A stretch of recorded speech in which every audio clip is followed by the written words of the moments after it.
Hi, welcome to GS Online Education. Today we will discuss 11 multiple rule.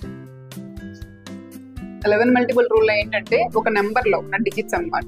Difference between the digits at odd places and difference between the digits at odd places and even places is divisible by either 0 or 11 అన్నమాట. ఇక్కడ ఏంటి even digits కి odd digits కి even places లో ఉన్న digits కి odd places లో ఉన్న డిజిట్స్ కి మధ్య డిఫరెన్స్ అనేది ఏం అవ్వాలి అంటే 0 అయినా అవ్వచ్చు, లేదంటే 11 0తో కానీ 11తో కానీ డివిజిబుల్ అవ్వాలి. అప్పుడే మనకు ఆ హోల్ నెంబర్ మొత్తం కూడా 11తో డివిజిబుల్ అవుతుంది అనమాట. నెక్స్ట్ సపోజ్ ఎగ్జాంపుల్ చూద్దాం.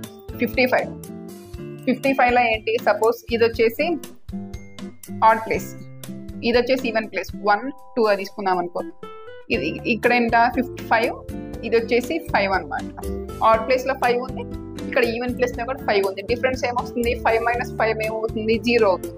కాబట్టి ఇక్కడ ఏంటి, మనకి 0తో కానీ 11తో కానీ దేనితో మనకి డివిజిబుల్ అవ్వచ్చు. కాబట్టి ఈ నెంబర్ మొత్తం కూడా 11తో డివిజిబుల్ అవుతుంది అనమాట. నెక్స్ట్ 308 తీసుకుందాం. ఆడ్ ప్లేసెస్ లో ఉన్న నెంబర్స్ చూడండి, 3 8 అనమాట. 3 + 8 ఏమొస్తుంది, 11 అవుతుంది. ఈవెన్ ప్లేస్ లో మనకి ఇక్కడ ఏముంది, 0 ఉంది.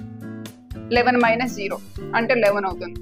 ఓకే, నెక్స్ట్ కాబట్టి ఈ నెంబర్ మొత్తం కూడా 11తో డివిజిబుల్ అవుతుంది. నెక్స్ట్ ఇది తీసుకుందాం. ఆడ్ ప్లేసెస్ లో ఉన్న డిజిట్స్ యాడ్ చేద్దాం. 1 + 5 ఎంత, 6. ఈవెన్ ప్లేసెస్ లో ఉన్న డిజిట్స్ 4 + 2 ఎంత, 6. డిఫరెన్స్ 6 - 6 ఎంత, 0. Then the 1452 divisible by 11.